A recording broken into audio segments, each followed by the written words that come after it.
pensée captive à ton esprit.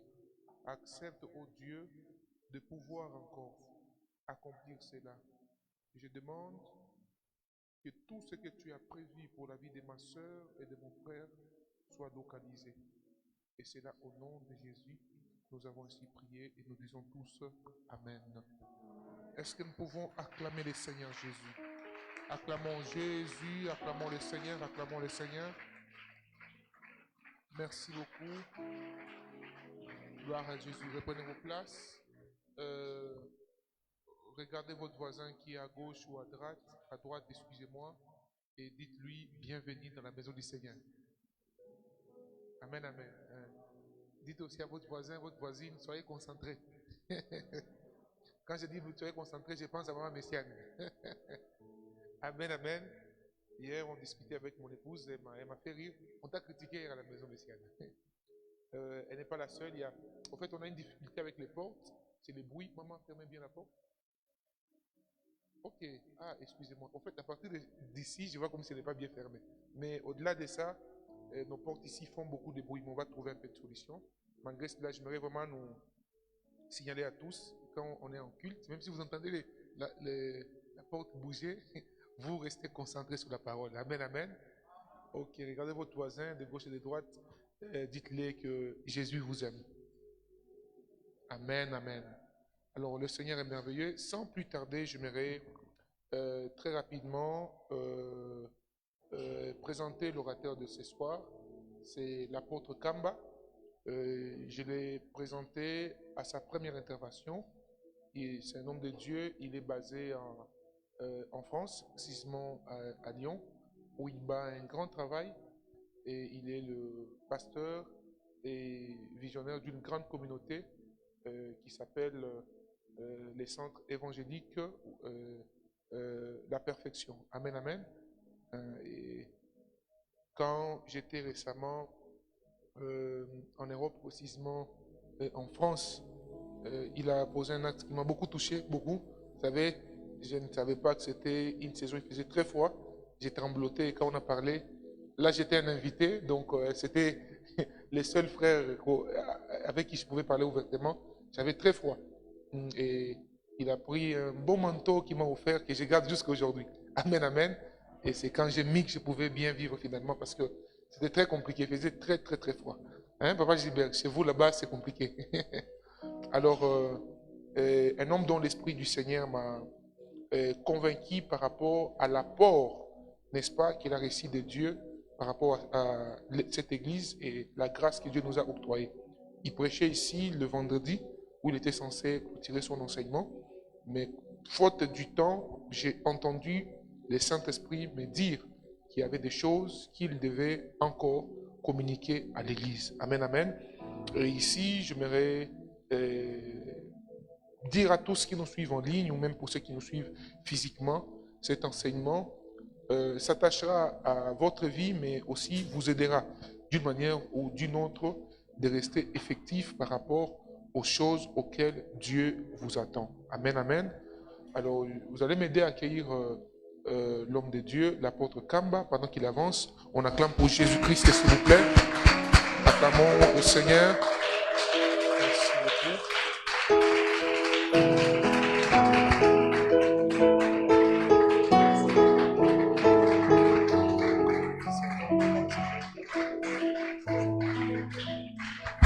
Gloire au Seigneur.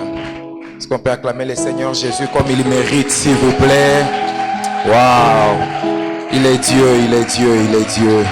Que Dieu soit glorifié. Shalom, shalom. Amen. Est-ce que vous avez la possibilité de vous asseoir sur la tête de vos ennemis? Ok. Que Dieu soit loué. Donc, dès le moment où tu t'es assis, tu es assis sur la tête de tes ennemis. Dans le nom de Jésus-Christ. Je rends grâce à Dieu. Je remercie Dieu pour le prophète Lambos Pogno, qui est une grande bénédiction pour nous. Comme il a dit tout à l'heure, il a manqué la ligne la plus importante dans ma présentation, c'est que je suis marié à une seule femme et je suis marié une seule fois et je ne vais pas divorcer ni Lelo, ni Lobi, ni Lobi Wanakuna. Donc, c'est la seule femme que j'ai, c'est la seule femme que j'aurai toujours Donc, c'est la grâce de Dieu et j'aime beaucoup insister sur cela parce que très souvent, les gens trouvent de la valeur dans ce qu'ils font. Mon ministère, c'est ce que j'ai fait, mais ce n'est pas ça moi. Ce que je suis enfant de Dieu. Ce que je suis un père de famille et un homme qui vit avec une seule femme. Vous savez, nous insistons sur cela. C'est très important parce que ça montre aussi ce que nous sommes et ce que nous véhiculons comme message. Parfois, c'est facile à dire, mais à faire, c'est une autre chose. C'est pourquoi je dis toujours aux gens, si tu n'es pas encore marié, ne conseille pas les couples mariés. Marie-toi d'abord, passe du temps dedans. Il y a beaucoup de conseils que tu ne vas plus donner. Hein. Tu vas les changer à 2 heures du matin. Gloire à Dieu. Dieu est bon envers nous. Dieu est vraiment bon envers nous. Et je suis pasteur de la communauté chrétienne La Perfection. Je suis établi à Lyon et nous avons des assemblées dans certains pays et dans certaines villes, éparpillées dans le monde par la grâce de Dieu. Et je suis à Kinshasa jusqu'au vendredi. Encore une fois, merci au prophète de parler encore ici. Quelqu'un t'aimait sur la chair, c'est une marque de très grande confiance. C'est un honneur, c'est une considération et à ne jamais prendre à la légère. J'ai toujours dit quand on t'invite à prêcher, ce n'est pas parce que tu dépasses celui qui prêche. Non, c'est une grâce que Dieu t'accorde. Et quand tu travailles dans une église, il faut toujours savoir que ce n'est pas ton onction qui travaille, mais c'est l'onction de celui qui t'invite. Donc que Dieu soit glorifié. Amen. Je vais donner plusieurs textes bibliques parce que c'est un enseignement. Donc je vais donner plusieurs textes bibliques et je vais dire beaucoup de choses. Je vais dire beaucoup de choses. Je vais commencer aujourd'hui et nous allons acheminer demain et nous finirons le mercredi selon la grâce que Dieu va nous donner. Le thème est vivre avec l'onction prophétique. Je salue tous mes fils, tous mes amis, tous mes collègues et particulièrement, bien sûr, mon épouse et mes enfants qui nous suivent en ligne là-bas dans la ville de Lyon. Et que Dieu vous bénisse, vous qui nous suivez aussi en ligne. Essayez de nous suivre non pas comme quelqu'un qui regarde un film à la télévision, mais vraiment comme quelqu'un qui est dans un culte. Donc essayez aussi d'avoir votre Bible, votre cahier, vos stylos pour noter. Et soyez concentrés, participez dans les cultes. Nous sommes dans un même endroit spirituellement. Donc vous aussi, vous êtes avec nous ici. Donc ayez l'esprit du culte. C'est aussi important. 1 Samuel 25, versets 24 à 31. 1 Samuel 25, merci beaucoup. Versets 24 à 31, merci beaucoup. Est-ce que quelqu'un peut nous trouver ces textes, s'il vous plaît?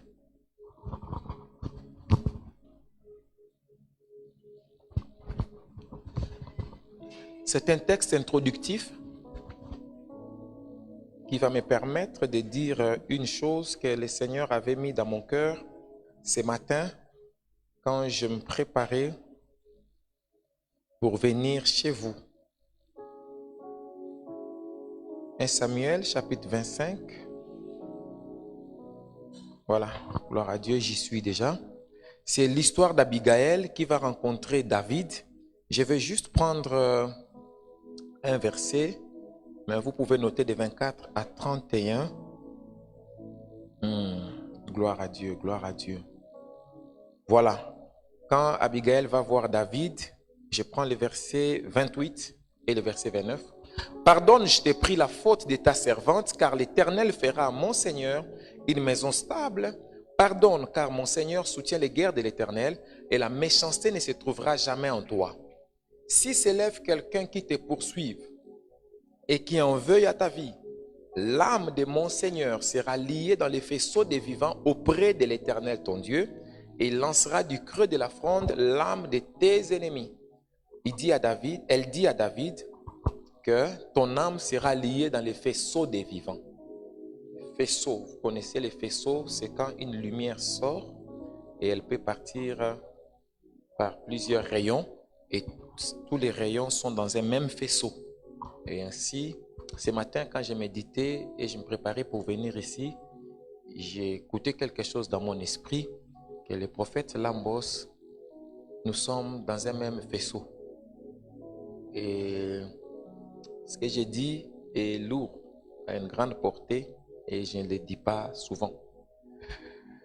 Le faisceau des vivants, c'est ce qui fait que vous pouvez naître dans une même maison, des mêmes pères, d'une même mère, mais vous ne vous entendez pas. Parce que vous n'êtes pas venus d'un même faisceau. Et vous pouvez rencontrer quelqu'un que vous n'avez jamais connu de la vie. Mais vous vous attachez comme David et Jonathan. Vous n'avez pas les mêmes parents biologiques. Mais vous êtes sortis des mêmes faisceaux.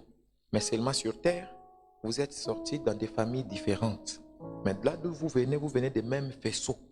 Et ce sont des gens qui font les mêmes choses, qui ont la même vision, qui ont les mêmes combats, qui ont les mêmes réalités, qui ont les mêmes grâces. Et s'ils se rencontrent sur la terre, ils se renforcent les uns les autres. Amen. Donc c'est très important, il faut connaître cette notion des faisceaux qui se trouve dans la Bible pour choisir avec qui marcher sur cette terre. L'onction prophétique.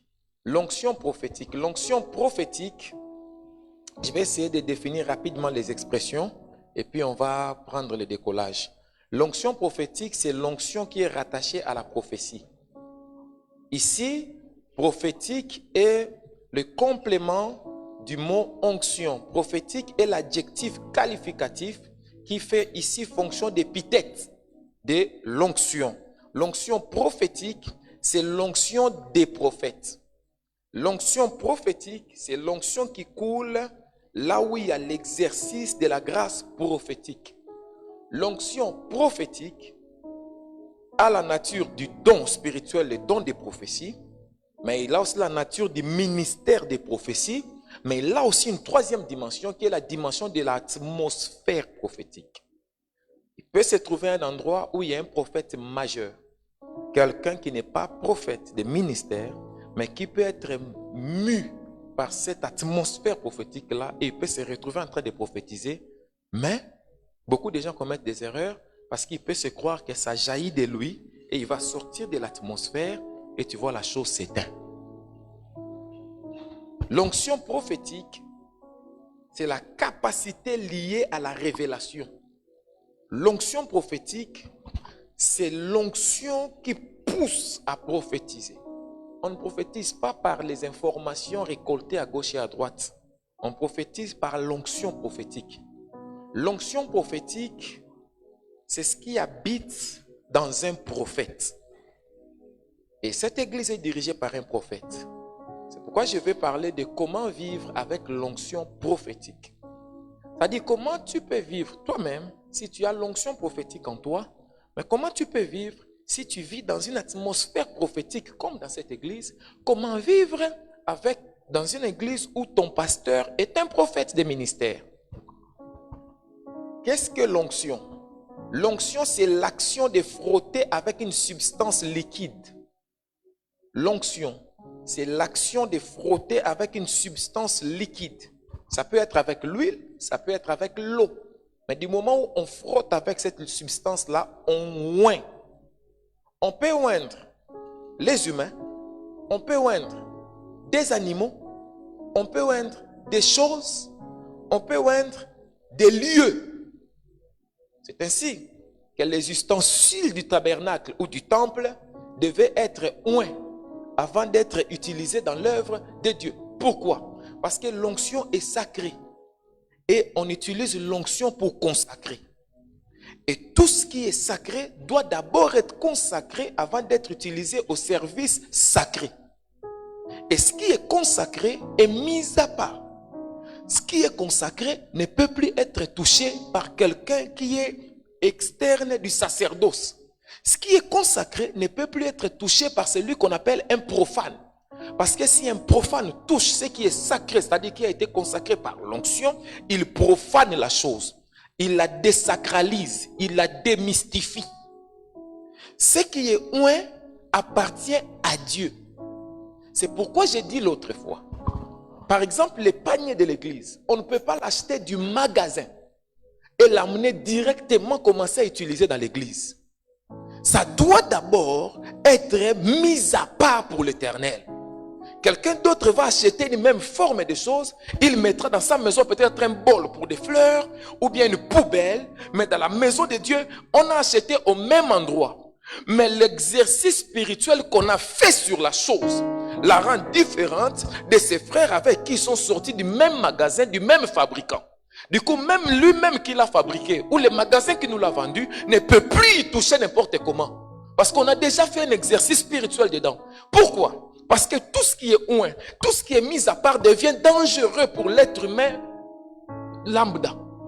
Tu touches n'importe comment, tu peux avoir des conséquences désastreuses. Souvenez-vous d'Ouza, qui a voulu ramasser l'arche de l'alliance. Il est mort. Alléluia. On peut oindre des animaux quand on veut les consacrer à Dieu, on veut les tuer en sacrifice. On peut oindre des endroits. Je crois que vous avez déjà entendu parler l'histoire de Moïse. On lui dit, lève tes chaussures, parce que là où tu te trouves.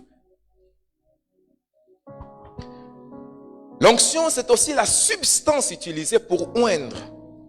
Donc, ça peut être l'huile, ça peut être l'eau, comme j'ai dit tout à l'heure. C'est aussi la substance utilisée pour oindre. En parlant de substances utilisées, je voulais planter ici une différence entre l'huile d'olive et l'huile d'onction. L'huile d'olive, c'est l'huile qui vient de l'olivier, qu'on vend partout. L'huile d'onction, c'est l'huile qu'on a pris et on a sanctifié pour l'œuvre de Dieu.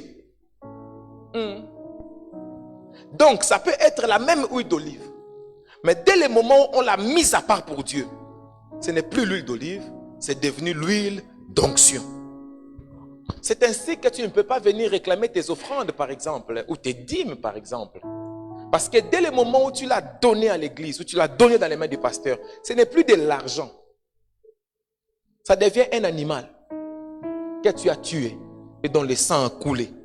Si tu viens le réclamer, tu viens demander un animal. C'est très dangereux. C'est très dangereux de dire, j'ai donné mon argent pour qu'on achète les chaises. J'ai donné mon argent pour qu'on construise. Ce n'est plus ton argent. Alléluia. Dans la Bible, la vraie huile d'onction avait 5 ingrédients. Parce que l'huile d'onction dans la Bible avait une formule précise que Dieu avait donnée. Premier élément, c'était la myrrhe. Deuxième élément, c'était le cinnamome. Le cinnamome. Troisième élément, le roseau aromatique. Le roseau aromatique. Quatrième élément, la casse. La casse. Cinquième élément, l'huile d'olive. Vous le verrez dans Exode 30, versets 22 à 25. Cinquième élément, l'huile d'olive. Je répète, la myrrhe, le cinnamome, le roseau aromatique, la casse et l'huile d'olive. Et on devait la fabriquer, cette huile d'onction, selon l'art du parfumeur. C'est-à-dire, ce n'était pas n'importe qui pouvait fabriquer l'huile d'onction. Et la Bible disait, si quelqu'un fabrique cette formule dans sa maison, on devait le tuer.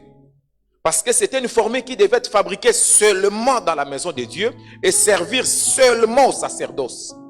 Remarquez que dans les éléments qui composent l'huile d'onction, il y a aussi l'huile d'olive.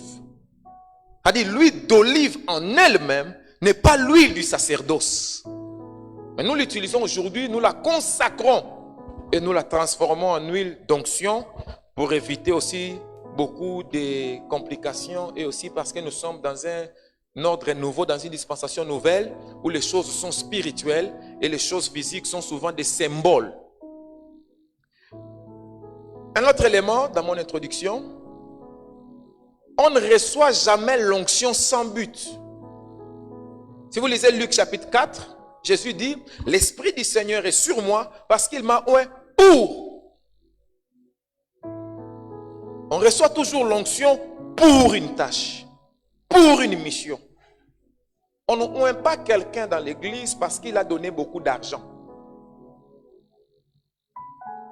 On n'établit pas quelqu'un dirigeant d'un département pour le retenir. On ne met pas quelqu'un dans un département pour qu'il ne fuit pas l'église. Très dangereux. Parce qu'on risquera de mettre des ramassis à l'endroit où il ne devait pas être. Le ministère n'est pas à vendre et l'onction n'est jamais à vendre. On oint pour une mission. On oint pour une mission. Quand il n'y a pas de mission, il n'y a pas d'onction. Un autre élément très important dans l'onction. L'onction ne pardonne pas. L'onction ne pardonne pas. Quand quelqu'un est oint, lui, loin, peut pardonner. Mais son onction ne pardonne pas. Je vais donner 4 exemples. Premier exemple, Abraham en Égypte avec sa femme Sarah. Il dit, c'est ma sœur. Alors le roi Abimelech épouse Sarah légalement devant Dieu. Abraham a reçu la dot de sa femme. Mais Dieu n'était pas d'accord. Il a frappé toute la maison du roi. Tout le monde est devenu malade. Même les serviteurs de la maison. Que l'onction d'Abraham a frappé. Dieu dit au roi, ne le touche pas, cet homme est mon prophète. Abraham face à Lot. Lot était son neveu. Il y a eu des soucis. Abraham a dit, sépare-toi de moi. C'est une parole très dangereuse. Il faut savoir quand tu traites avec les ouins, qu'est-ce qu'ils disent. Abraham devait dire, je me sépare de toi. Mais il dit à Lot, toi, sépare-toi de moi. Et Lot partit. Et là où il partit, il s'est retrouvé à Sodome et Gomorrhe. Et il y a eu même des guerres où il a été enlevé avec sa famille comme des déportés. David et sa femme Michal, la fille de Saul, le roi. Michal se moqua de David en disant, regarde comment tu danses, un villageois, tu ne connais pas les principes de vivre dans la cité, tu n'es pas civilisé. Regarde comment tu danses, toi un roi, tu ne vaux même pas d'être un roi. David lui dit, je danse devant celui qui a enlevé le trône à ton père et qui l'a mis dans mes mains. Alléluia. Il dit, je ne danse pas devant le peuple, mais je danse devant mon Dieu. Ce jour-là, David pardonna sa femme. Mais l'onction de David ne pardonna pas à sa femme. C'est la seule femme dans la Bible qui était stérile et qui est restée stérile jusqu'à sa mort. Une autre histoire. Les Juifs et les Allemands. Les nazis ont exterminé les Juifs en Allemagne pendant la Deuxième Guerre mondiale. Ils ont exterminé les Juifs. Vous savez ce qui s'est passé? L'onction les a frappés. Ils ont perdu la guerre mondiale alors qu'ils étaient parmi les plus forts ou même les plus forts. Et ils ont fait beaucoup d'années où leur économie était par terre et où ils n'avaient pas le droit d'avoir une armée dans le monde. L'onction ne pardonne pas. On a vu des histoires des serviteurs de Dieu ici dans ces pays. Sa femme l'a attrapé avec une autre amante dans la maison. Elle a appelé des caméras, des journalistes pour venir filmer. Venez regarder votre prédicateur, regardez ce qu'il fait dans la maison. Il a pardonné à sa femme. Ils se sont remis ensemble. Mais sa femme est morte après. Lui a pardonné, mais son onction n'a pas pardonné. Ce principe est très important, surtout pour les proches des ouins. Gloire à Dieu. Est-ce que vous êtes avec moi? La transmission de l'onction. En Israël, il y avait des ministères charismatiques et des ministères onctionnels. C'est-à-dire des ministères charismatiques, ce sont des ministères que tu peux recevoir sans que quelqu'un puisse te oindre. Il y en avait 2, le prophète et le juge. Il y avait le ministère onctionnel où on devait te consacrer d'huile. Les prophètes aussi, le roi et les sacrificateurs. Qu'est-ce qui est intéressant? C'est que le roi et les sacrificateurs ne peuvent pas consacrer un prophète. Mais les prophètes consacrent d'autres prophètes. Ils consacrent aussi le roi. Ils consacrent aussi les sacrificateurs. That means, même aujourd'hui, les serviteurs de Dieu, en fait, les rois ne font pas les prophètes. Mais les prophètes font les rois. C'est pour cette raison que les prophètes ne doivent pas s'agenouiller devant les rois. Mais c'est les rois qui doivent s'agenouiller devant les prophètes. Ne jamais vendre l'onction. Toujours garder la place de l'onction. Amen. L'onction se transmet soit verticalement venant de Dieu lui-même, soit horizontalement. Dieu peut utiliser une personne pour te oindre. Je vais essayer de sauter beaucoup de choses pour faire passer cette introduction que j'avais prévue pour toi. Comment vivre maintenant avec l'onction prophétique? Comment tu peux vivre quand tu vis avec un pasteur qui est prophète? Comment tu peux vivre si toi-même tu as cet appel-là? Si tu es appelé à l'onction ou tu es appelé au prophétique, comment vivre avec? Je ne prêche pas des choses que j'ai apprises dans un livre. J'ai eu la grâce de recevoir Jésus-Christ en 1990-1990 dans cette ville, Kinshasa. Et j'ai été dans plusieurs formations jusqu'en 97 où j'ai commencé à servir Dieu officiellement. Et depuis l'enfance, j'ai prophétisé sans le savoir. Et c'est en 97 que j'ai compris que je suis en train de prophétiser. Et j'ai eu la grâce d'être consacré au ministère en l'an 2000-2008, ici aussi à Kinshasa. Et j'exerce dans cette grâce prophétique. Et aujourd'hui, je me présente comme apôtre, mais plusieurs gens m'appellent toujours prophète parce que c'est la grâce qui s'est manifestée en premier. Et c'est la grâce qui, très souvent, crie beaucoup plus en moi que les autres dimensions. Mais je me connais moi-même et je ne fais pas de confusion. Mais mon père spirituel veut que je sois toujours dans l'aspect prophète. Bon, je vous dis ça pour vous dire que je parle de l'élément dans lequel je vis. Je ne parle pas des choses que j'ai vues chez les amis, non. C'est des choses que je vis. Beaucoup de choses que j'ai dit ici, c'est par expérience.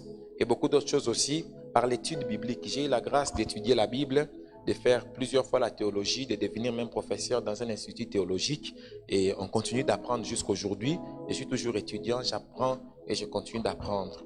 Première chose ou premier principe pour vivre avec l'onction prophétique, pour vivre avec celui, ton prophète qui a l'onction prophétique. Première chose pour vivre ces choses, je l'ai noté comme étant les dons au pluriel. Les dons au pluriel. Les dons au pluriel, les dons. La Bible déclare, les dons d'un homme lui ouvrent les chemins.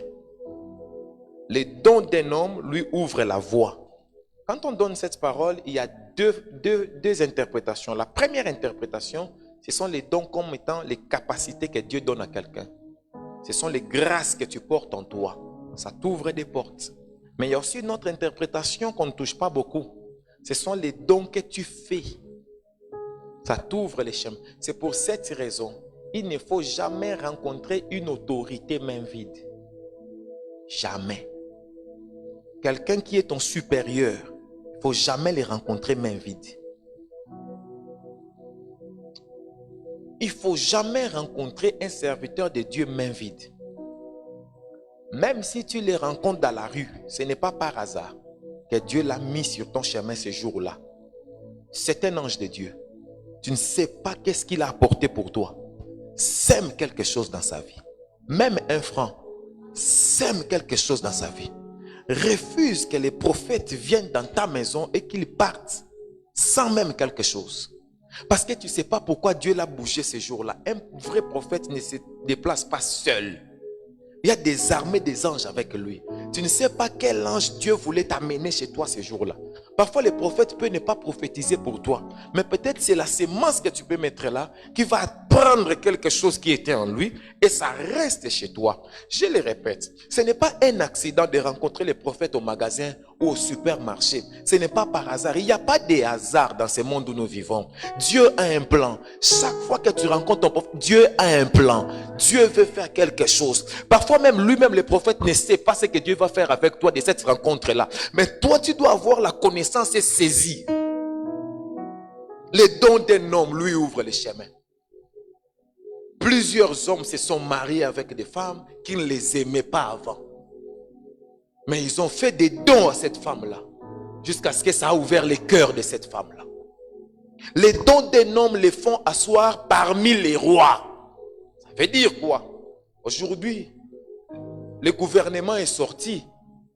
Et la plupart qui vont s'asseoir dans la réunion des ministres de la semaine prochaine, ils ont fait des dons quelque part aussi pour qu'ils s'assoient dans la chaise parmi les rois. C'est un principe biblique. Les dons ouvrent la porte. Quelqu'un qui ne fait pas des dons n'entre pas chez les rois. Hey. Alléluia. Les dons d'un homme élargissent ses chemins. C'est pour cette raison. Quand tu n'aimes pas cette femme-là, ne mange pas sa nourriture. Quand tu n'aimes pas cet homme-là, ne prends pas son argent. Tu nous dis, moi je ne l'aime pas, lui-même il me donne, je ne lui demande pas. Mais est-ce qu'il te force à prendre? Parce que la Bible dit, les dons faits en secret corrompent les cœurs. C'est un principe biblique. Quand on fait un don en secret, ça change le cœur de la personne qui la reçoit. C'est pour cette raison que les couples ne s'unissent pas au salon.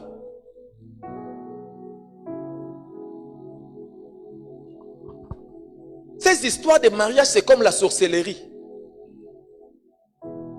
Tu vas voir quelqu'un qui insulte l'autre, mais demain, elle tombe enceinte de lui.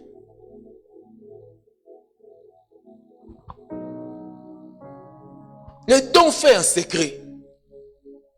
Tu vois vos mains et dis, moi plus jamais cette femme m'a manqué de respect. Mais demain tu les vois publier, mon coco, mon amour, la femme de ma vie. À quel moment ça avait changé? Parce que tu as fait un vœu que tu ne seras plus avec elle. Le don fait en secret. Après un jour tu diras que je ne t'avais pas averti. Quand je parle de don ici, je parle de la libéralité. Frères et sœurs, beaucoup de gens ont reçu des affectations extraordinaires parce qu'ils ont apporté des semences extraordinaires. Tu n'auras jamais ce que tu n'as jamais eu si tu ne donnes pas ce que tu n'as jamais donné. Les dons, ici je parle de ta libéralité. Je parle du fait de donner. Donner est le plus grand acte d'amour. Dieu a tant aimé le monde. Continuez quoi?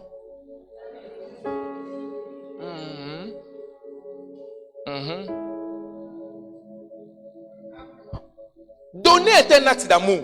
J'aimerais que tu dises amen sur ça. Donner est un acte d'amour. Quelqu'un peut dire il t'aime pas, mais s'il te donne, il t'aime. Quelqu'un peut dire il t'aime, il ne te donne rien, ne t'aime pas, il te ment. Il faut arrêter de croire aux paroles, il faut croire aux actes aussi. Hein? Alléluia. Maintenant, si tu dis que tu aimes ton oin, pourquoi tu ne lui donnes pas? Jésus demanda à Pierre, Simon fils de Jonas, m'aimes-tu? Il y avait deux catégories. Il y avait les disciples que Jésus aimait le plus, Jean. Et il y avait les disciples à qui Jésus a exigé que lui, les disciples, l'aiment Jésus, lui. Pourquoi? Parce qu'on ne laisse pas la charge ou le bâton de commandement à celui que tu aimes. On le laisse à celui qui t'aime. Parce que celui que tu aimes peut faire ce qu'il veut, il sait que tu l'aimes, tu ne vas pas le châtier comme tout le monde. Mais celui qui t'aime ne va pas enlever ton visage, même si tu te retrouves dans la position de faiblesse. Parce que lui t'aime. Lui n'a pas besoin que toi tu l'aimes, mais lui il sait que c'est toi. Lui il t'aime. On ne laisse pas les bâtons à celui que tu aimes, je le répète. On laisse des bâtons à celui qui t'aime. C'est pourquoi les bons leaders doivent toujours identifier dans l'assemblée, non pas les gens que lui aime le plus, mais les gens qui l'aiment le plus. C'est pourquoi un vrai pasteur ne doit pas rapprocher de lui les gens qui l'aiment le plus, mais doit rapprocher les gens qui l'aiment le plus. Parce que les gens que j'aime le plus, je ne sais pas si eux m'aiment aussi beaucoup. Et je parle à quelqu'un. Je continue. La valeur de ton offrande ou la valeur de ton don se mesure par la qualité et sa quantité. Commençons par la qualité de ton offrande. La qualité de ton offrande est déterminée par la valeur de cette offrande pour toi qui la donne et pour celui qui la reçoit. Exemple, les deux veuves. La première veuve, la veuve de Sarepta. La qualité de son offrande, c'était quoi? Elle a donné ce qu'elle avait pour vivre. Elle a dit, j'ai un dernier repas. Suivez. Si je mange ce repas, je vais le manger avec mon fils. Après l'avoir mangé, lui et moi, nous allons mourir. Élie change l'équation. Élie lui dit, première partie, tu fais la cuisine comme tu voulais faire. Deuxième partie, vous ne mangez pas. Moi, je mange. Quand je finis de manger, vous vivrez. J'ai dit une chose forte là.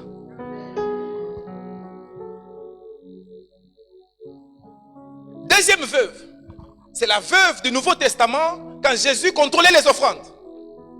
Jésus dit, elle a donné le plus petit montant, mais elle a donné sa substance vitale. Elle a donné ce qu'elle avait pour vivre. C'est-à-dire, les offrandes de ces deux femmes-là valaient leur vie. Ça avait un petit prix, mais ça avait une grande valeur. My God, je répète ça. Ça avait un petit prix, mais ça avait une grande valeur. Financièrement, monétairement, ce n'était pas beaucoup. Mais dans la valeur intrinsèquement, c'était le plus grand. Parce que c'était leur vie qu'ils donnaient à Jésus. La qualité de ta semence est déterminée non par ce que tu donnes, mais par ce qui reste dans tes mains après avoir donné. Je répète. Dieu détermine la qualité de ta semence, non pas par ce que toi tu donnes. Tu peux donner des millions, ce n'est pas ce qui choque Dieu. Mais ce que Dieu regarde, c'est après avoir libéré ce que tu avais, qu'est-ce qui te reste? C'est ce qui détermine la qualité. C'est ainsi que tu peux donner un seul enfant. Mais la qualité de cet enfant-là compte de génération en génération devant Dieu. Parce que cet enfant-là, c'est ton unique. C'est l'enfant que tu aimes. C'est l'enfant de la promesse. C'est l'enfant que tu as entendu des années et des années. Tu as Ismaël. Ismaël reste. Mais Ismaël n'a pas la même valeur qu'Isaac pour toi. Et Dieu ne regarde pas la quantité où tu as donné un seul. Non, mais la valeur. Je parle à quelqu'un. Quand tu donnes Isaac, tu ne restes pas sans fils parce que tu as Ismaël. Mais justement, ce qui te reste détermine la valeur de ce que tu as donné et la qualité de ce que tu as donné. La Bible appelle ton fils, ton unique. C'est lui que tu aimes. C'est lui qui compte pour toi. Le seul, ça dit, Nzambe, Abraham a deux fils. Il a Ismaël, il a Isaac. Mais Dieu lui dit, donne-moi ton fils parce que Dieu sait. Quand je te dis, donne-moi ton fils, directement tu vois Isaac. De la même façon, quand Isaac demande un plat à son fils Esaü avant de le bénir, eh bien, parfois c'est intéressant. Esaü, c'est son propre fils, Yaya. C'est son premier fils d'ailleurs. Et Esaü, Isaac dit à son fils, Esaü, moi, ton père, je veux te bénir. Moi, je veux te bénir. Mais avant que je ne te bénisse, va d'abord me chercher l'animal là que j'aime. Cuisine-le pour moi comme moi j'aime. Je dois le manger d'abord. Oh, papa, qu'est-ce que tu racontes? Toi, tu dis tu veux me bénir. Bénis-moi, c'est tout. Mais dis non, avant que je ne te bénisse, il n'y a pas de malédiction sans cause. Il n'y a pas aussi de bénédiction. C'est pour cette raison, quand tu rencontres un homme de Dieu, c'est une bénédiction. C'est pourquoi il faut toujours créer la cause de cette bénédiction-là. Mets quelque chose dans sa main. Il faut toujours savoir mettre la nourriture dans la bouche qui doit te bénir. Parce que cette nourriture va ouvrir cette bouche-là. Et quand elle s'ouvre, ta nourriture entre, ta bénédiction profite pour sortir. Waouh! Quelle est la qualité de l'offrande qu'Isaac demande à son fils? Il dit, ça doit être le repas que j'aime. Le repas qui doit disposer mon âme en ta faveur. Isaac lui a dit, afin que mon âme te bénisse. Parce que l'onction réside dans l'esprit. Mais l'onction passe par l'âme afin d'atteindre le corps pour que la bouche du corps s'ouvre. Jésus. C'est pour cette raison, quand ton oint est malheureux ou triste à cause de toi, même s'il ne dit rien, tu es maudit. Donne-moi la nourriture que j'aime. Ne me donne pas la nourriture que toi tu aimes, mais la nourriture que moi j'aime. Isaac est en train de dire, Esaü, tu connais cette nourriture parce que je la mange souvent, je l'aime. Tout le monde sait que j'aime ça.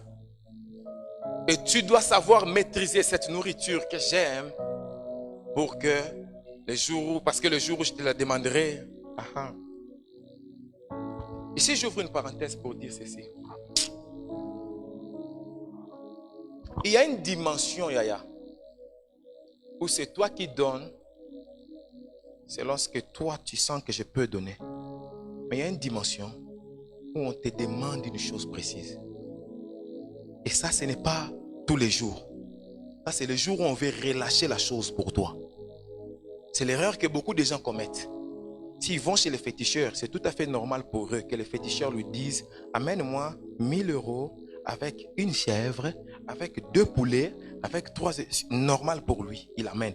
Mais s'il va voir le pasteur lui dit la même phrase. « Amène-moi 1000 €. » Il va dire « Tu vois, le pasteur est devenu voleur. Depuis quand l'offrande nous donne un montant ?»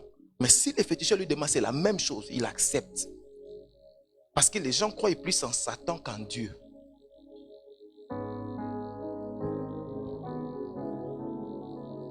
L'offrande est déterminée aussi par sa quantité. C'est quoi la quantité de ton offrande? C'est la taille de ta sémence. C'est le montant.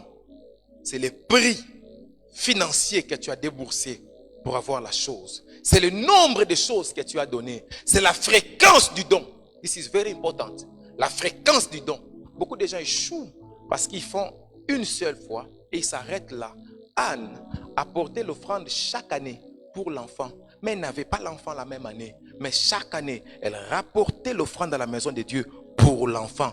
Il faut comprendre que quand tu demandes une chose à Dieu, amène toujours une offrande pour la chose. Ne vous inquiétez de rien, Philippiens 4. Mais en toute chose, faites connaître vos soucis à Dieu par des prières, des supplications, avec des actions de grâce. Chaque fois que je demande une chose à Dieu, j'ai fait une offrande d'action de grâce pour la chose. Cette offrande d'action de grâce, c'est une action qui va provoquer une grâce pour moi. Mais c'est aussi une façon de rendre grâce à Dieu pour les actions qu'il va poser pour moi. This is very important. Et il faut la faire, tu fais la première fois et tu commences à arroser ta chose jusqu'au jour où j'aurai ce que je demande à Dieu. Chaque jour, je vais s'aimer pour cela. Chaque mois, je vais arroser ma chose. Je dois toujours avoir un animal sur l'autel pour que l'ange ne quitte pas mon autel. La quantité. Les dons sont évalués devant Dieu aussi par leur quantité. C'est d'ailleurs pour ça, je pense, que la Bible a compté les 2 pièces de la veuve. La Bible a compté, il y en avait 2. C'est une quantité qu'on a évaluée. On a compté plus de 1000 bœufs que Salomon a donné. Et quelle était la conséquence? La nuit, Dieu l'a visité. Dieu lui a dit, l'odeur est venue jusqu'à moi. Demande tout ce que tu veux, je te donnerai. Beaucoup de gens, quand ils disent, cette offrande est trop grande, c'est un montant trop grand, tu ne veux pas donner cet argent à l'église, tu ne veux pas donner ça au pasteur. Au fait, tu ne donnes pas au pasteur, c'est à Dieu, c'est avec Dieu que tu traites. Et très souvent, ce genre de personnes, Dieu ne leur donne jamais de grandes choses. Je vais essayer de traduire tout à l'heure pour nos amis qui nous suivent. Et bateau ba sutuke la mbongo, ba sutuke la mutuka, ba sutuke la lupango, akana ate na vika ozwango. So jour akuta ina ngo ondimate ke ze aye, ondimate ke so eke ozonga. Et traduire. Ce sont des gens qui sont surpris par les choses qu'ils reçoivent dans la vie. Ils ne s'attendaient pas qu'ils pourront les recevoir un jour. Alors ils ont peur de les donner à Dieu parce qu'ils ont peur. Yoka, chaque fois que Dieu te demande quelque chose, c'est parce qu'il veut multiplier cette chose-là en qualité et en quantité. Mais tant que ça se trouve dans ta main, comment Dieu va la multiplier? Et tant que ça se trouve dans ta main est occupée, comment Dieu va mettre une autre chose dedans? Tu dois libérer la main pour que ta main soit vide, pour que Dieu mette quelque chose dedans. Il y a solo. Le jour où tu iras au puits et que Jésus te demandera de l'eau, il n'a pas soif. Il veut te donner l'eau de vie qui dépasse l'eau que tu veux puiser. Isaac dit, fais cette cuisine que j'aime. Parfois tu peux être là, tu dis, je vois mon prophète, Dieu l'utilisait fortement, mais connecte-toi à cette grâce. Tu veux recevoir cette grâce-là. Tu ne vas pas la recevoir seulement par Amen, je reçois, Alléluia, I receive. Ce n'est pas seulement quand il mettra sa main sur toi matin, midi, soir. Quand il finira de mettre sa main sur toi, là, va provoquer Dieu. Va amener une offrande tellement grande qui va ouvrir la porte pour toi et qui va garder cette porte ouverte. Wow. Ainsi aujourd'hui, sois délivré de cette notion que tu dis, l'offrande est symbolique. L'offrande n'est pas symbolique. L'offrande est mesurable et quantifiable en qualité et en quantité. Quand on fait une offrande, on élève un autel et très souvent les autels dans le monde spirituel sont générationnels. C'est pourquoi vous verrez la sorcellerie est héréditaire. Le sacerdoce aussi est héréditaire. Le ministère aussi est héréditaire. Si vous avez le bishop Félix Pogno, vous aurez le prophète Isaac Pogno, vous aurez le prophète Lambos Pogno. Le fils d'un sacrificateur est sacrificateur d'office. Alléluia. Alléluia. L'onction est familiale. L'onction est familiale. Osée 4, 6, Dieu dit, puisque vous avez rejeté la connaissance, je vais rejeter aussi vos enfants. Les enfants n'ont rien fait. Ce sont les parents qui ont rejeté la connaissance. Mais Dieu rejette aussi les enfants parce que l'onction est familiale. La sorcellerie est familiale. L'onction est familiale. À un moment, il faut arrêter de se tromper en pensant que les ministères ne regardent pas la famille. Les ministères regardent la famille. La femme et les enfants d'un homme qui a l'onction sont les héritiers physiques et spirituels. C'est pour ça qu'un prophète ne peut pas épouser toute femme. Vous n'avez pas lu dans votre Bible, un prophète est mort, il a laissé des dettes. Qui était fils du prophète Élisée. Hein? Il a laissé les dettes à qui? À sa femme et ses enfants, non? C'est sa femme qui est allée réclamer chez le prophète Élisée, non? Que ton fils qui était un saint homme a laissé des dettes. Mais il avait laissé aussi un peu d'huile dans une bouteille. L'huile, il a laissé à qui? Les dettes, il a laissé à qui? Maintenant, beaucoup de gens veulent que nous laissions les dettes à nos femmes, mais que nous laissions l'onction à eux.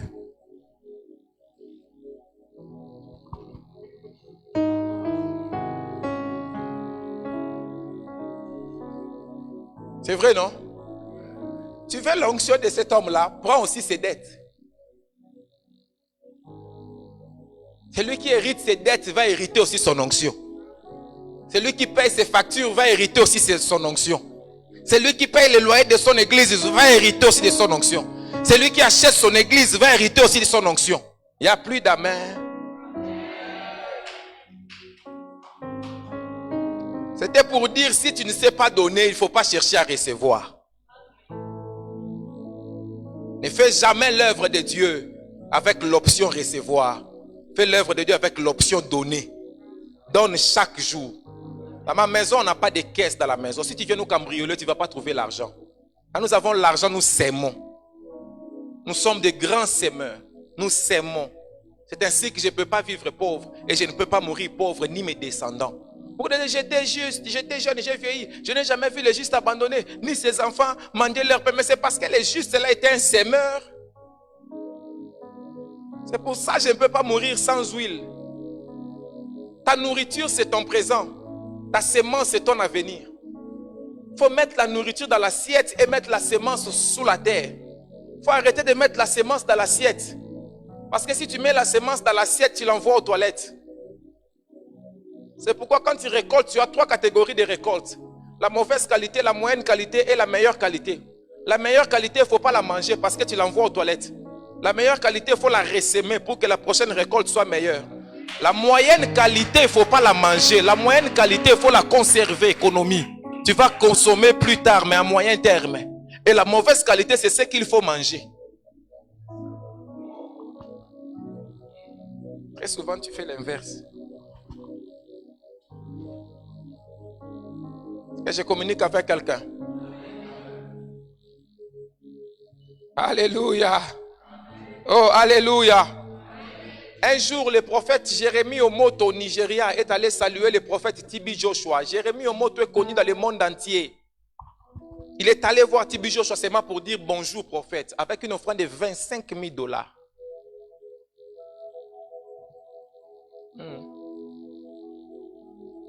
Un jour, on raconte que le prophète Bouchiri est allé voir Hubert Angel, son père spirituel, avec une offrande de 3,000 €. Il amène l'offrande de 3,000 €, le prophète le reçoit et dit ça, il jette là-bas, il dit, toi tu ne me respectes pas. Bouchiri part, il laisse les 3,000 € là. Il part, il va encore chercher 5,000, il revient. Hubert prend comme ça, il jette là-bas sur la table, il dit, viens, mets-toi à genoux, mais là, il ne dit pas, tu viens avec des choses comme ça devant moi. Aujourd'hui, Bouchiri est milliardaire. Quelqu'un va le critiquer, va dire c'est un féticheur, mais quand lui enlever tout ce qu'il y avait dans sa main pour amener à son père spirituel, toi tu ne faisais pas ça. Beaucoup de gens veulent te tuer parce qu'ils voient ta saison, mais ils ne connaissent pas ton histoire. Or, ce qui produit la saison, c'est l'histoire.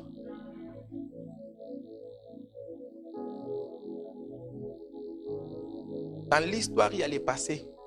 Dans l'histoire, il y a des moments difficiles. Dans l'histoire, il y a des moments d'anonymat. Dans l'histoire, il y a des moments où tu manques de tout. Dans l'histoire, mais c'est l'histoire. Mais à un moment, la saison apparaîtra. Mais quand la saison apparaîtra, les gens qui ne te voyaient pas vont te voir. Parce que la saison produit la visibilité. Je ne parle pas de la visibilité achetée sur Google. Je ne parle pas de la visibilité fabriquée de Mankiona. Mais je parle de la visibilité venue de Dieu. Quand cette saison-là arrive, on ne peut pas enterrer quelqu'un. Même si on l'enterre, là où on l'enterre, là, les gens vont le voir là-bas. Et quand cette saison-là arrive, beaucoup de gens qui vont te découvrir pensent que tu es une génération spontanée. Ils pensent que tu viens de commencer. Ils ne connaissent pas ton histoire. C'est pour cette raison qu'il ne faut pas faire des débats avec tout le monde. Parce qu'ils ne connaissent pas là où tu as planté tes semences. Ils ne connaissent pas les hôtels qui te soutiennent. Ils ne savent pas d'où tu viens. Ils ne connaissent pas ton parcours. Ils ne savent pas, ils ne connaissent pas les rencontres que tu as eues sur ton parcours. C'est pourquoi...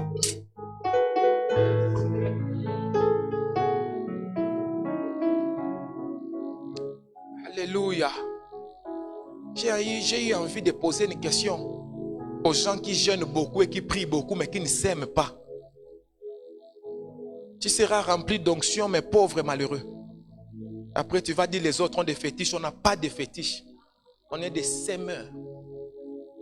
Tout homme de Dieu qui n'est pas un sèmeur ne vient pas de Dieu. Celui qui vient de Dieu donne. Parce que Dieu est un sèmeur. My God. Très souvent les anglophones ont compris ces choses beaucoup mieux que nous. Dans nos églises francophones, souvent, il y a trop d'amitié, il y a trop de légèreté avec les ouais. On nous prend trop à la légère. J'ai vu chez les anglophones, j'ai vu même dans les pays d'Afrique, de l'Orient, de l'Afrique de l'Ouest. J'arrive à des endroits comme ça, quelqu'un se couche par terre. Il touche mes pieds. J'ai des membres dans mon église qui sont d'origine congolaise, qui me saluent. Shalom, papa, Neni. Mais j'ai des membres des autres pays de l'Afrique de l'Ouest ou d'autres pays, des blancs, qui viennent, je dis shalom, ils disent papa, je ne vais pas te dire shalom, ils touchent ma chaussure comme ça. Yes.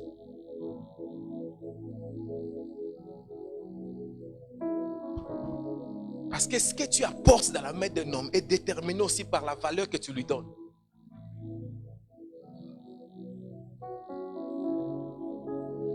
Plusieurs hommes de Dieu, surtout de nos origines congolaises, souffrent parce qu'ils ne savent pas valoriser le ministère de l'autre. Ils croient que Dieu, merci papa, ils croient que Dieu est seulement avec lui. Or, Dieu n'est pas seulement avec toi. Chaque fois que tu vois Dieu faire quelque chose d'excellent avec quelqu'un d'autre, va là-bas, sème quelque chose de qualité et de quantité. Tu reçois la grâce. Des pasteurs nigérians, quand ils achètent un avion, les autres pasteurs viennent avec des offrandes.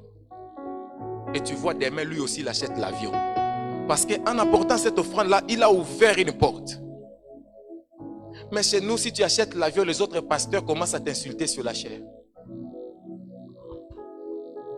Mentalité.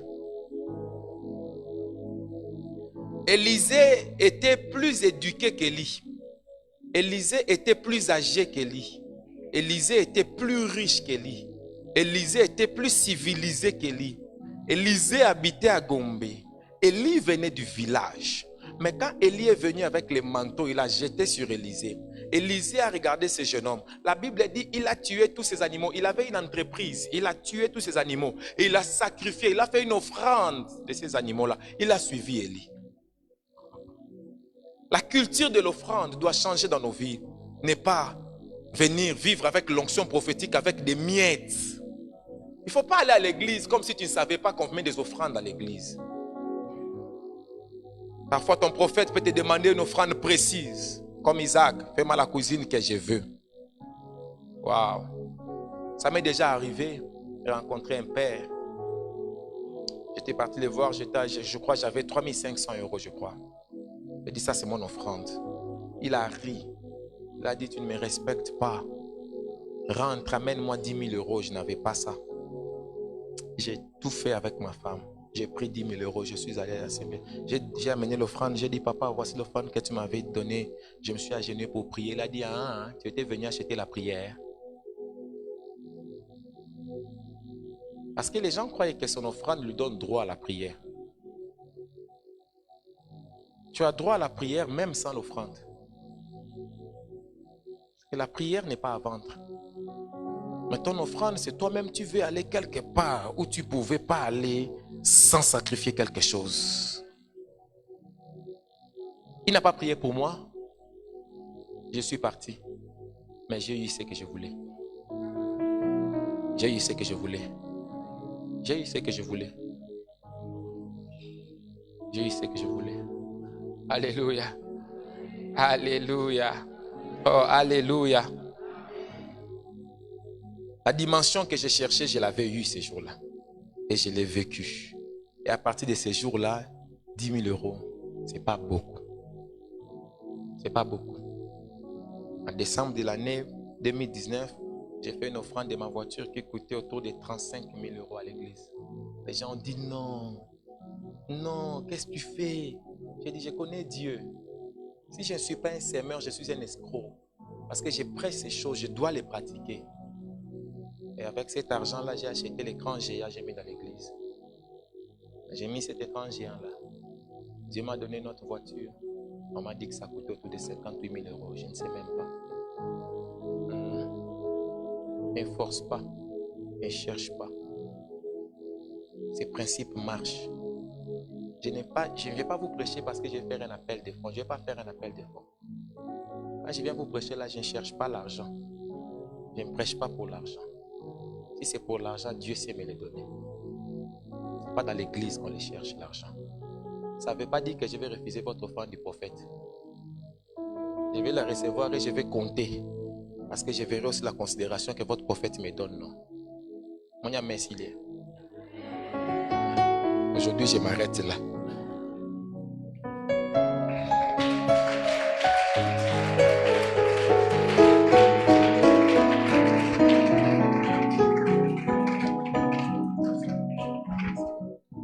Gloire au Seigneur. Gloire au Seigneur. Merci. Dieu bénisse. Yahweh. Yahweh. Yahweh. Ozali. Ole nanga. Toyembi Yahweh. Yahweh. Yahweh. Yahweh.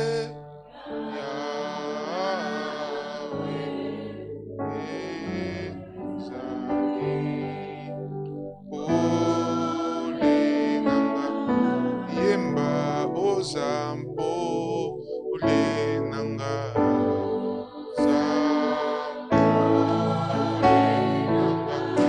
yemba ozamakasi nanga zampo yaya balekele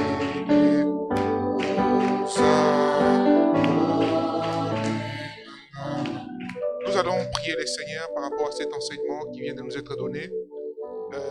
Tu vas dire à Dieu que tu sois capable d'appliquer ces principes dans tous les domaines de ta vie. Dis au Seigneur, Papa, au-delà des paroles que j'ai entendues, quelle que soit la manière à laquelle cela a été libéré, je voudrais que seuls tes objectifs soient atteints dans ma vie. Demande à Dieu, je ne voudrais pas être insensible à ta voix. Dans un domaine quelconque de ma vie, je veux marcher selon toi, je vais vraiment bénéficier de toute la grâce que tu as déposée dans ma vie et dans mon parcours ici sur terre. Au nom de Jésus, prions le Seigneur.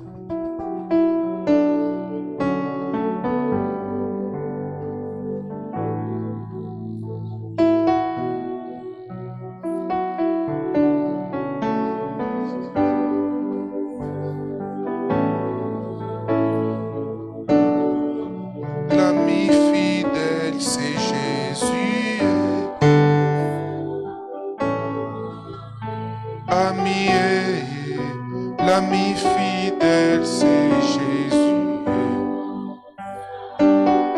Même pour toi qui me suis en ligne, demande à Dieu, dis à Dieu, Seigneur, accorde-moi cette capacité, accorde-moi cette sagesse.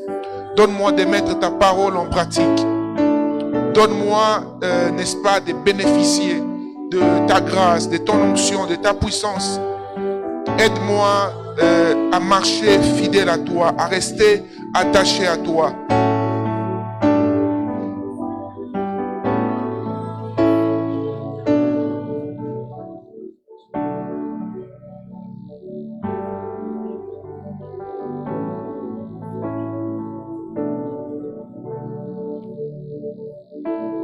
Il nous a été dit que, et par rapport à ces principes, que la grâce est transmissible. l'onction est transmissible. Vous savez, il y a un des principes dans la vie qui ne rate jamais. Et tout à l'heure, alors que nous serons en train de prier, on va faire une intercession pendant 5 minutes avant de vous libérer. J'aimerais que tu pries pour ta famille. Tu vas prier pour tes enfants. Tu n'as pas encore d'enfants, pour tes futurs enfants. Amen, amen. Tu vas prier pour ton futur fiancé, ton futur mari, la personne avec qui Dieu t'a destiné passer les restants de ta vie. Qu'elle soit présente ou absente en Seigneur, qu'elle soit déjà visible avec tes yeux physiques ou visible avec tes yeux spirituels. Vous savez, ceux qui réussissent ou ceux qui voient même la vie de ces enfants aller de l'avant, prient pour leurs enfants dès les bas âges. Plus encore, quand tu as la grâce de découvrir certaines vérités spirituelles avant les temps, applique-les. Pendant que les enfants sont encore trop petits, lorsque tu pries pour eux, il y a un proverbe qui a beaucoup touché mon cœur récemment pendant que je médite. La Bible est en train de dire que éduque l'enfant ou montre aux enfants, n'est-ce pas, selon la voie de l'Éternel, ok, ou selon la parole de Dieu. Et lorsqu'ils grandiront, ils ne s'en détourneront jamais. Vous comprenez? C'est-à-dire, c'est à quoi tu attaches l'enfant dès son bas âge. Ok? Même s'il grandit comment, même s'il rencontre des amis voyous, il commence la vie des désordres. Ok? Fin des fins, ce qu'il a réussi à son bas âge s'attachera à sa vie. Fin de donc, c'est-à-dire, ces principes ne ratent jamais, jamais. Alors je voudrais que là où tu es, que tu puisses te lever. Nous allons prier pour nos familles, et particulièrement pour nos enfants, nos actuels enfants ou futurs enfants. Il nous a été dit, vous savez, la Bible est en train de dire que lorsqu'Abraham était en train de poser son acte de foi à Dieu, lorsqu'Abraham était en train même de donner ses offrandes, excusez-moi, Lévi, qui était le fruit de ses entrailles, les faisait aussi avec lui. Donc tout ce que tu reçois de spirituel, tes enfants, ta famille, a droit à cela. Je me dis que là où tu es, tu commences à prier pour ta famille au nom de Jésus. Prions le Seigneur.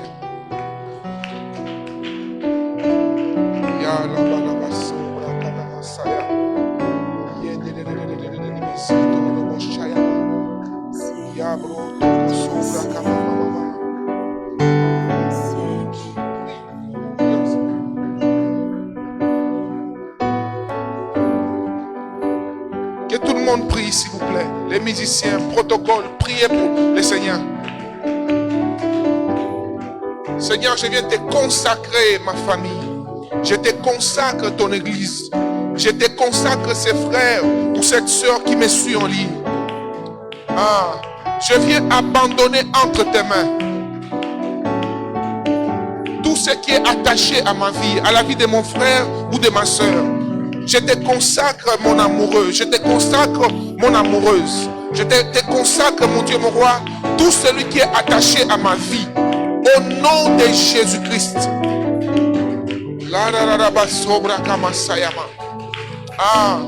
Que l'onction qui est sur ma tête ne rate pas les fruits de mes entrailles. Que les prières que je t'adresse, mon Dieu, mon roi, ne rate pas ceux qui me sont chers. Que l'Éternel bénisse tous ceux qui sont autour de toi. Que le Seigneur bénisse ton voisin, qu'il bénisse ta voisine, qu'il bénisse cette personne qui te veut du bien.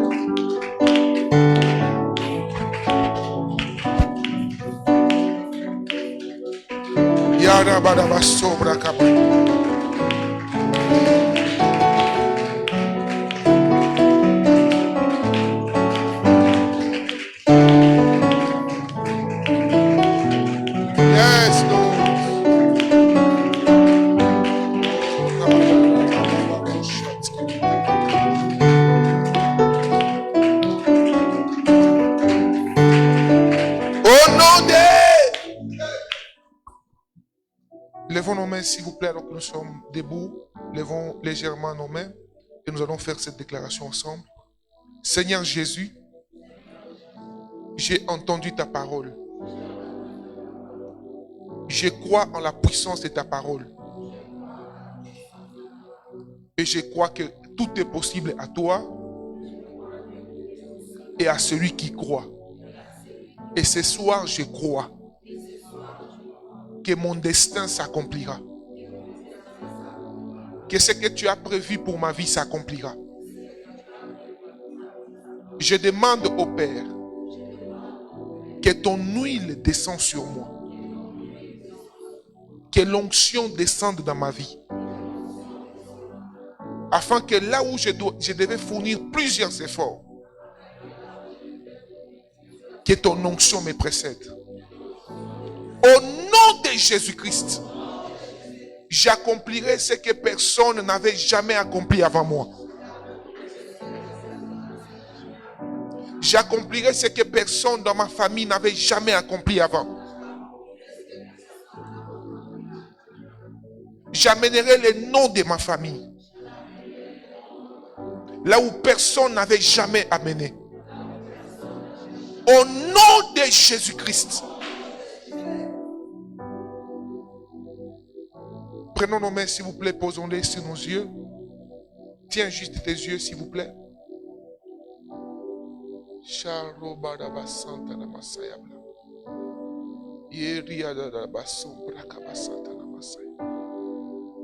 On est en train de parler sur la grâce prophétique et ces enseignements sont importants. Vous savez, l'onction prophétique n'est pas seulement liée au ministère, non, bien-aimé. Il y a des présidents prophétiques, il y a des politiciens prophétiques, il y a des généraux, des majors, des capitaines, des lieutenants prophétiques, il y a des commerçants prophétiques. Dans le domaine de ta vie, alors que tu tiens tes yeux-là, alors que tu les tiens, j'ai pris que tes yeux spirituels s'ouvrent.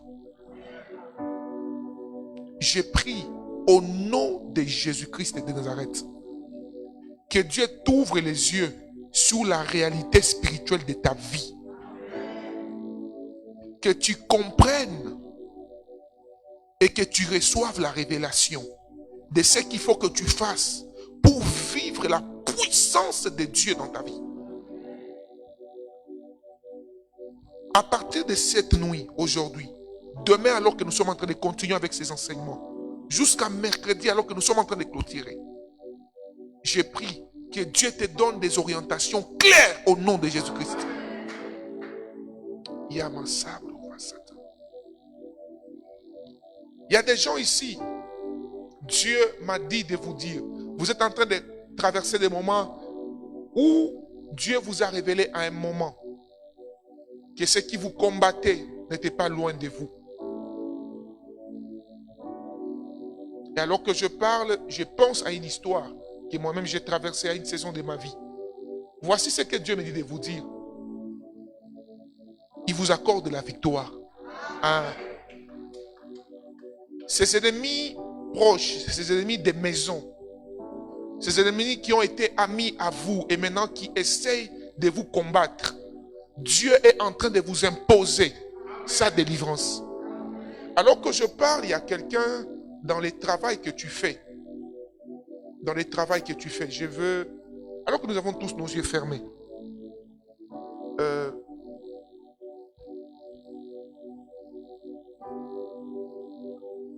Priez pour vos yeux spirituels.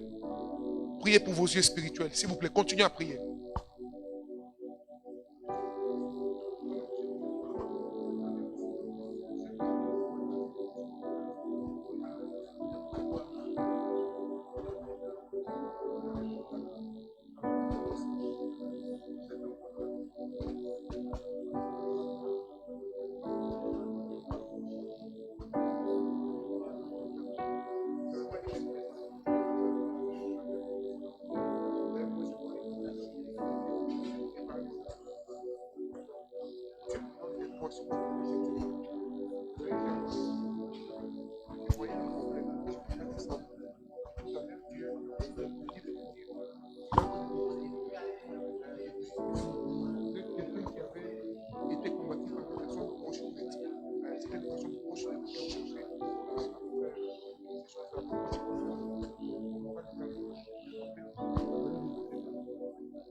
Gloire à Jésus-Christ. Je suis en train de prier pour vous, alors que Dieu ouvre vos yeux spirituels. Au-delà de ces yeux spirituels que Dieu ouvre, qu'il conduise vos pas.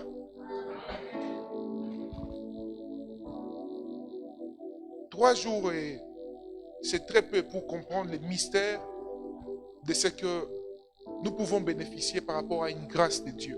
Mais je demande à Dieu, au-delà des phrases et des enseignements que nous entendons, que son esprit continue à nous enseigner. Cette nuit, ainsi me parle l'Esprit du Seigneur. Il y a des hommes et des femmes parmi nous ici, et même ceux qui nous suivent en ligne. Dieu vous donnera des rêves de destinée. Prenons nos offrandes, s'il vous plaît. Nous commençons par les offrandes pour sceller la parole.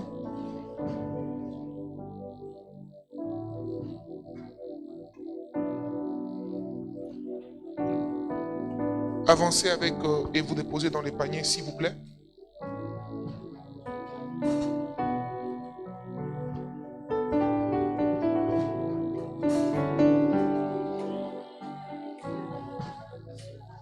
Soyez bénis, soyez bénis.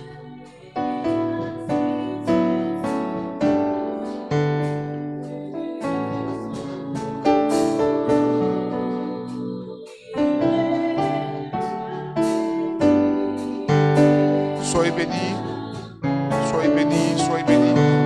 Soyez bénis, maman. Soyez bénis, maman. Soyez bénis, soyez bénis.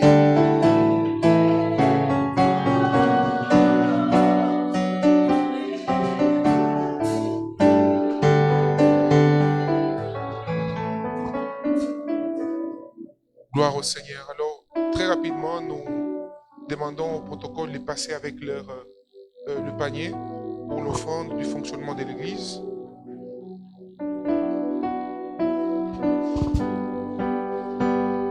Venez aussi chez moi ici, s'il vous plaît. Ceux qui nous suivent en ligne, il y a un numéro en bas de la vidéo.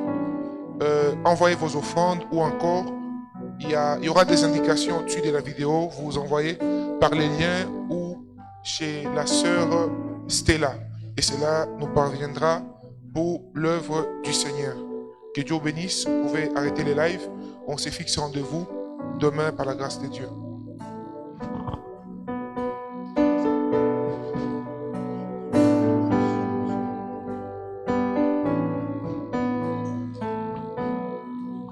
Amen, amen. Gloire au Seigneur. Apôtre, que Dieu vous bénisse abondamment. Alors nous sommes à la fin du culte.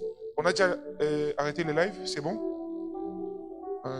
Ils peuvent arrêter s'il vous plaît.